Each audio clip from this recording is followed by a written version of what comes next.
I, for example, recently reviewed the keychron keyboard. You can look at the review on my channel. And I really liked their Gateron banana switches, so I went on to AliExpress and I got these for 25 euros. There are 90 switches in here, and that's enough for my Ducky One, on which I'll be showing you how to change the switches. So this is a TKL 90 switch box, is more than enough. So before you get started, the first thing, if you want to do the same thing and change the switches on your keyboard, you first need to identify which kind of switch do you have on your existing keyboard. There are two types of switches, 3-pin, 5-pin.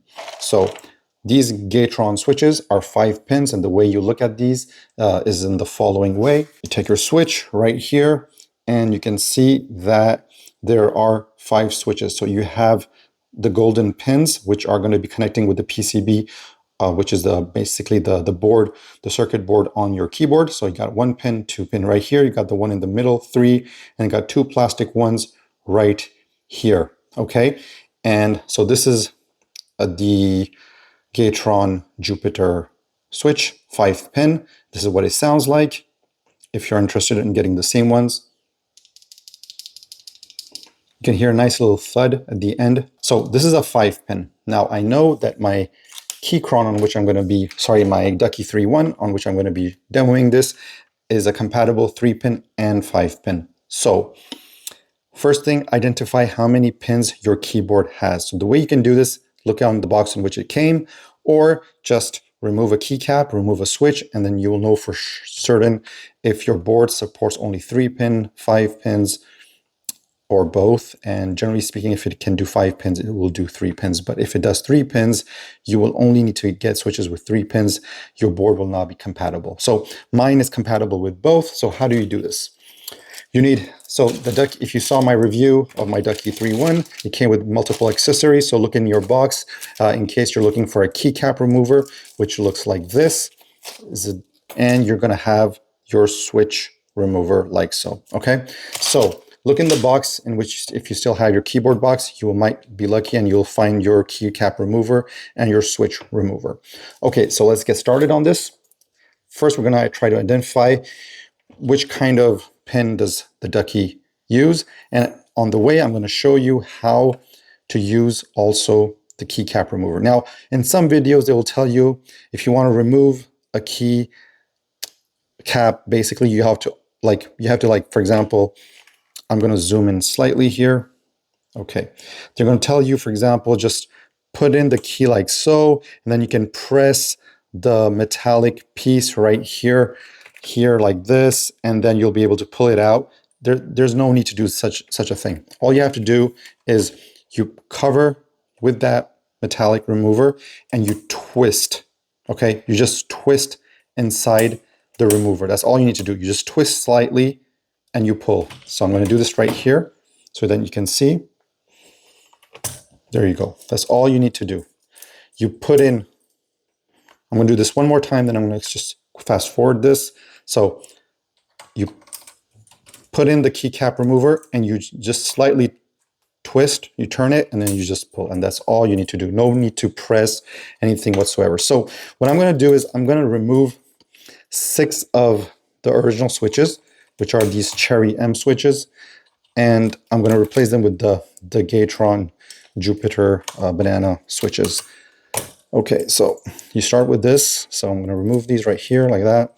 So I'm going to remove these 6 here, and then I'm going to leave the original ones right here so that we can also compare the sound of it at the same time. So now, how do you remove the switch in itself? Every switch, if you look at it, the new switch that I've bought, so this is how the switch will go into the board, and you have basically 2 holes here, one here, and you have a hole right here. And this is exactly where the switch remover comes, and it just holds like so. So this is exactly how it will come, like that. Okay, no need to use any kind of excessive force or whatsoever. All you have to do, you come in here now, just to demo this, you bring in your switch remover gently, you just go into those 2 holes, one at the top, one at the bottom, and you just pull, and that's it. That's all you need to do. No need to apply any kind of force. It will just come off by itself. If you're struggling and you're pulling like that, stop. You're going to ruin your keyboard potentially and the switches, okay? It's a very easy, straightforward, with minimum force process. Now, once you have removed one of your switches, you can just count the number of holes. So for example, here you got the two golden, the yellow ones on this board, which are the golden contacts on the switches. And then you've got two small ones and one in the middle. So this is a 5 switch and a 3-pin. So this can handle both. And I'm going to do you a quick compare now from the switches that have been removed. You have the 3-pin here on the left, the original, and you have the 5-pin on the right-hand side. So you can see what they look like. Okay, cool. So now let's remove the remaining switches here, and I'm going to put in the new switches that I got, the banana switches, and you can see how easily these are coming off. No need to put any force. Now, when you're going to be putting in the new switches, just be careful. First, make sure the alignment of the two circles and how your pins are looking at. So mine are on the right-hand side and the bottom. So when I'm going to put them, they're going to go in like so. Okay? So all you have to do is just gently press it in, and that's it. That's all. That's how easy it is. I'm going to zoom in a bit slightly more just so that you can see. Right here, you've got, if I look at this one on the top here, this is where your two golden pins are going to go in right here. And then here you have the pins for the 5. So if you have 5 holes here, your keyboard can take in any kind of pin, normally speaking. Okay, let me zoom out a bit here now and just remove and just replace the remaining switches.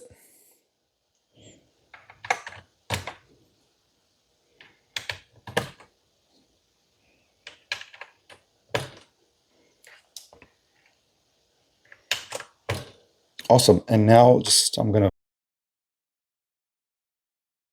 so here we go. So these 6 are the new Jupiter switches that I've just changed, and these are the the original Cherry MX. So let's have a test sound now. Original.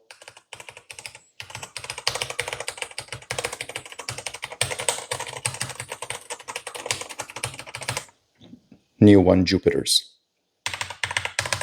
So you can hear that they're a bit more heavy sounding. They take a bit more pressure for activation. For actuation, actually. So these are a bit more clicky. The original Clear MX, they're very nice switches, but I think these are a little bit harder press and a more heavier touch.